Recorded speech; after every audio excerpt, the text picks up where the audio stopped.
ओम शांति। 24 सितंबर 2023। अव्यक्त मुरली।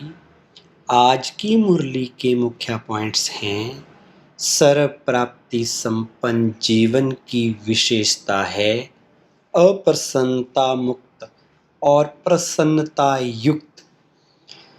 आज प्यार के सागर बाप दादा अपने प्रेम स्वरूप आत्माओं को देख रहे हैं।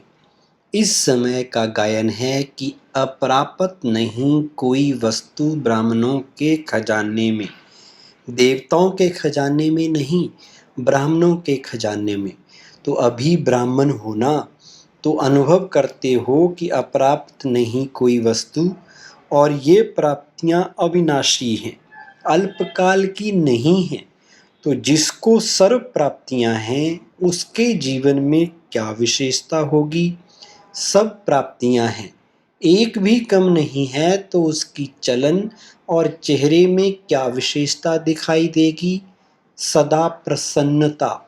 कुछ भी हो जाए, लेकिन सर्व प्राप्तिवान अपनी प्रसन्नता छोड़ नहीं सकता। अप्रसन्नता कभी भी होती है तो चेक करो कि अप्राप्ति का अनुभव होता है या सर्व प्राप्तियों का। आज बाप दादा ने बहुत ही सेवा केंद्र और उप सेवा केंद्र देखे। हर एक स्थान में, चाहे छोटे चाहे बड़े, सभी में चेक किया कि सेवाधारी तन से, मन से, धन से और सेवा के संबंध संपर्क से कितने प्रसन्न हैं।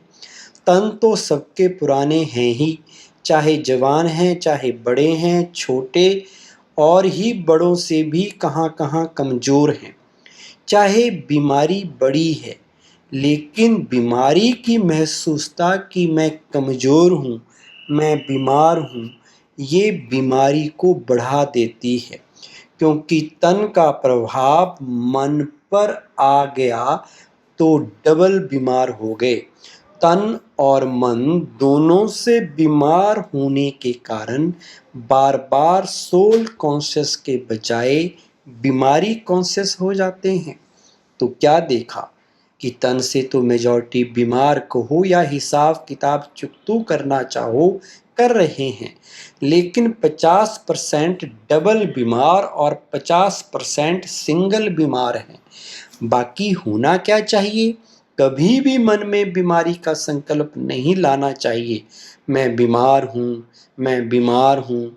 लेकिन होता क्या है, ये पाठ पक्का हो जाता है कि मैं बीमार हूँ। कभी कभी किसी समय बीमार होते नहीं हैं, लेकिन मन में खुशी नहीं है तो बहाना करेंगे कि मेरे कमर में दर्द है, क्योंकि मेजॉरिटी को या तो टांग दर्द या कमर का दर्द होता है। कई बार दर्द होता नहीं है, फिर भी कहेंगे मेरे को कमर में दर्द है। अभी उसकी चेकिंग कैसे हो? डॉक्टर्स के पास इसका कोई थर्मामीटर है जो कमर दर्द है या नहीं वो चेक कर सके?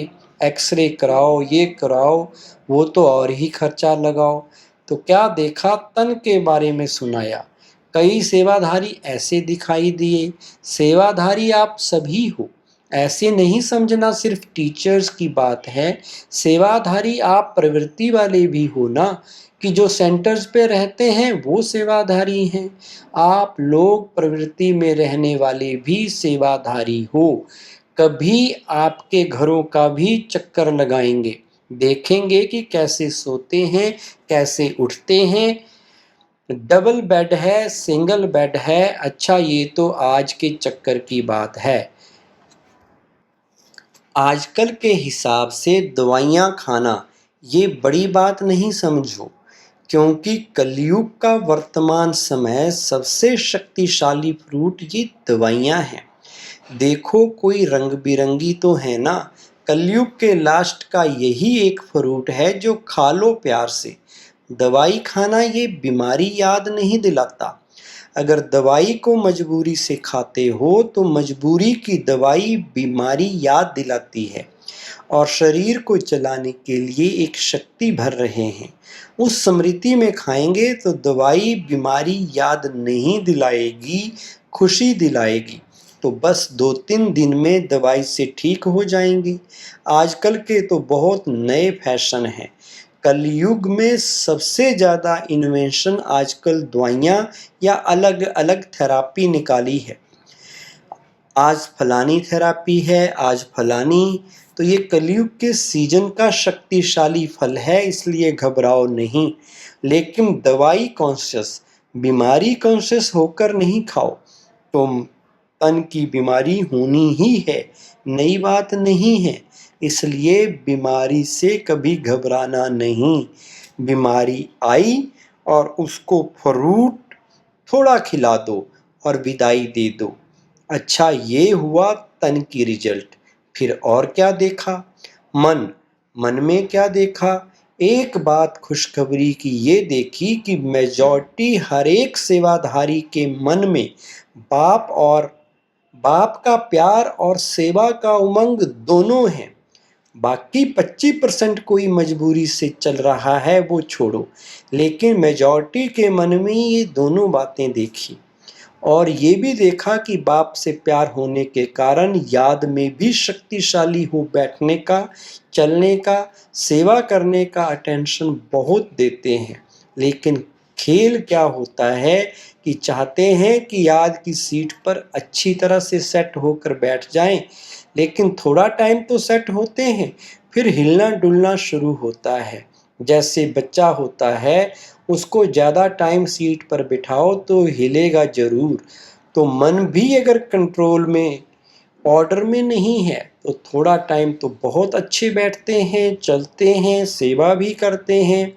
लेकिन कभी सेट होते हैं, कभी अपसेट भी हो जाते हैं। कारण क्या है? होना सेट चाहते हैं, लेकिन अपसेट क्यों होते हैं? कारण क्या है?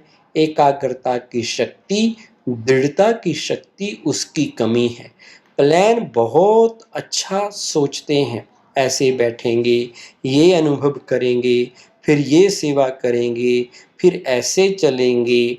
लेकिन कर्म करने में या बैठे बैठे भी दृढ़ता की शक्ति कम हो जाती है और बातों में मन बुद्धि बंट जाते हैं।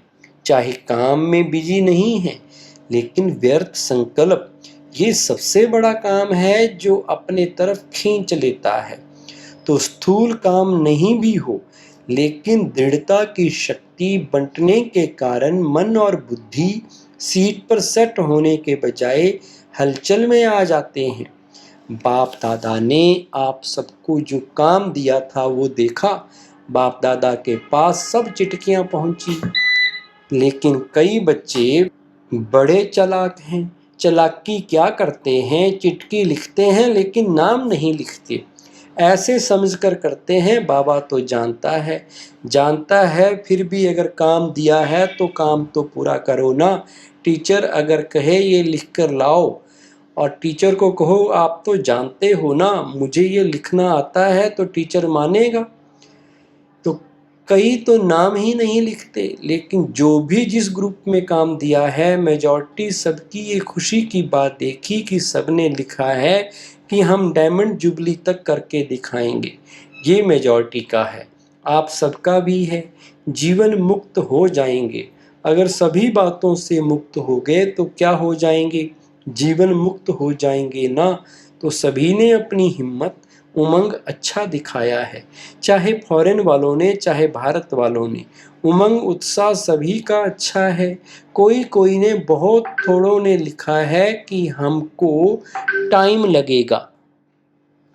लगने दो उन्हों को, आप लोग तो जीवन मुक्त हो जाओ। तो रिजल्ट में देखा कि सभी को उमंग है कि डायमंड जुबली में कुछ करके दिखाएंगे। लेकिन बाप दादा ने देखा कि जितना अपने आप को डायमंड बनाने का उमंग उत्साह है, उतना ही डायमंड जुबली वर्ष में सेवाओं के प्लान भी बहुत फास्ट बनाए हैं। इसमें बाप दादा खुश है। लेकिन ऐसे नहीं कहना कि बहुत सेवा का बोझ था ना इसलिए थोड़ा नीचे ऊपर हो गया। ये बाप दादा नहीं चाहते।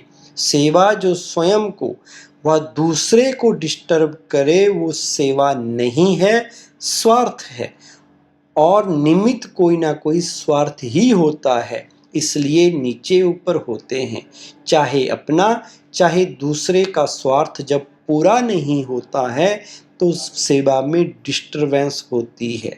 इसलिए स्वार्थ से न्यारे और सर्व के संबंध में प्यारे बनकर सेवा करो। तब जो संकल्प किया है, वो लक्ष्य रखा है कि डायमंड जुबली में डायमंड बन डायमंड जुबली मनाएंगे, वो पूरा हो जाएगा। आधा नहीं याद करना। कई ऐसे जवाब देते हैं, कहते हैं डायमंड जुबली तो मनाने की थी तो मनाया, उसमें बिजी हो गए। लेकिन बाप दादा के दोनों शब्द याद रखना, आधा नहीं, डायमंड बन डायमंड जुबली मनानी है। सिर्फ मनानी है नहीं, बनकर मनानी है। तो मतलब का अर्थ नहीं लेना, मना लिया ना, लेकिन बनकर मनाया। बनकर के मनाया, ये है डायमंड जुबली का लक्ष्य। तो आधा लक्ष्य नहीं पूरा करना, डबल है बनना और मनाना। सिर्फ बनना नहीं, सिर्फ मनाना नहीं, दोनों साथ साथ हो। और आप सबको मालूम है कि जब आप डायमंड जुबली के व डायमंड बनने के प्लान बना रहे हो तो आप सबसे पहले माया भी अपना प्लान बना रही है। इसलिए ये नहीं कहना क्या करें बाबा, हिम्मत कम हो गई, माया बहुत तेज है, माया को अपने पास रखो, राज्य आप करेंगे और माया को बाबा संभालेंगे। राज्य तो आपको करना है ना। माया जीत जगत जीत बनना है, तो माया को जीतने के बिना जगत जीत कैसे बनेंगे। इसलिए चारों ओर अटेंशन प्लीज। सेंटर कोई कोई तो बहुत अच्छे सजे सजाए और कोई सिंपल तो कोई बहुत रॉयल, कोई बीच के भी थे। ज़्यादा हैं जो समझते हैं कि रॉयल लगे, कोई वीआईपी आवे तो उसको लगे कि सेंटर अच्छा है। लेकिन अपना यानी ब्राह्मणों का आदि से अब तक का नियम है कि ना बिल्कुल सादा हो ना बहुत रॉयल हो, बीच का होना चाहिए। ब्रह्मा ने तो बहुत साधारण देखा और रहा, लेकिन अभी साधन है, साधन देने वाले भी हैं। फिर भी कोई भी कार्य करो तो बीच का करो। ऐसे भी ना कोई कहे कि ये क्या लगा दिया है पता नहीं, और ना कोई कहे कि ये तो अभी राजाई ठाठ हो गया है। तो आज का पाठ क्या है, मुक्त तो सबसे हो गए ना, सबसे मुक्त होने की प्रतिज्ञा हो गई है ना। पक्की है या घर जाएंगे तो कहेंगे कि मुश्किल है, पक्का रहना। माया को डायमंड जुबली में मजा चखा कर दिखाओ। मास्टर सर्वशक्तिमान हो, कम तो नहीं हो। फिर बाबा ने कहा, जैसे शुरू में अखबार में डलवाया था ना कि ओम मंडली रिचेस्ट इन द वर्ल्ड, कमाई का साधन कुछ नहीं था। ब्रह्मा बाप के साथ एक दो समर्पण हुए और अखबार में डाला रिचेस्ट इन द वर्ल्ड। तो अभी भी जब चारों ओर से स्थूल हलचल होगी, फिर आपको अखबार में नहीं डालना पड़ेगा। आपके पास अखबार वाले आएंगे और खुद ही डालेंगे, टीवी में दिखाएंगे कि Brahma Kumaris richest in the world, क्योंकि आपके चेहरे चमकते रहेंगे। कुछ भी हो जाए, दिन में खाने की रोटी भी नहीं मिले तो भी आपके चेहरे चमकते रहेंगे। तो चारों ओर होगा दुख और आप खुशी में नाचते रहेंगे। इसी को ही कहते हैं निरुआ मौत मलू का शिकार। इसलिए बाप दादा ने आज कहा कि ब्राह्मण जो सच्चे हैं, ब्राह्मण जीवन में श्रेष्ठ जीवन के लक्ष्य वाले हैं, उसकी विशेषता है प्रसन्नता। चाहे कोई गाली भी दे रहे हो तो भी आपके चेहरे पर दुख की लहर नहीं आनी चाहिए। प्रसन्न चित्त। गाली देने वाला भी थक जाएगा, हो सकता है ये नहीं कि उसने 1 घंटा बोला, मैंने सिर्फ 1 सेकंड बोला। सेकंड भी बोला या सोचा, शक्ल पर अप्रसन्नता आई तो फेल हो गए। इतना सहन किया ना, 1 घंटा सहन किया, फिर गुब्बारे से गैस निकल गई। तो गैस वाले गुब्बारे नहीं बनना। और चाहिए ही क्या, बाप मिला सब कुछ मिला, गीत तो यही गाते हो ना। तो ऐसे टाइम पर ऐसी ऐसी बातें याद करो तो चेहरा नहीं बदलेगा। ऐसे नहीं उसके आगे जोर जोर से हंसने लग जाओ तो वो और ही गर्म हो जाए। प्रसन्नता अर्थात आत्मिक मुस्कुराहट, बाहर की नहीं, आत्मिक। तो आज का पाठ क्या रहा? सदा प्रसन्नता मुक्त और प्रसन्नता युक्त, अप्रसन्नता मुक्त और प्रसन्नता युक्त। वरदान है आज, अखंड स्मृति द्वारा विघ्नों को विदाई देने वाले मास्टर सर्वशक्तिमान भव। विस्तार, संगम युग विघ्नों को विदाई देने का युग है। जिसको आधा कल्प के लिए विदाई दे चुके, उसको फिर आने ना दो। सदा याद रखो, हम विजयी रतन हैं, मास्टर सर्वशक्तिमान हैं। ये स्मृति अखंड रहे तो शक्तिशाली आत्मा के सामने माया का विघ्न आ नहीं सकता। विघ्न आया फिर मिटाया तो अखंड अटल नहीं कहेंगे। इसलिए सदा शब्द पर अटेंशन दो। सदा याद में रहने से सदा निर्विघ्न रहेंगे और विजय का नगाड़ा बजता रहेगा। स्लोगन है, ईश्वरीय सेवा में खुद को ऑफर करना ही बाप दादा की ऑफरीन लेना है। ओम शांति।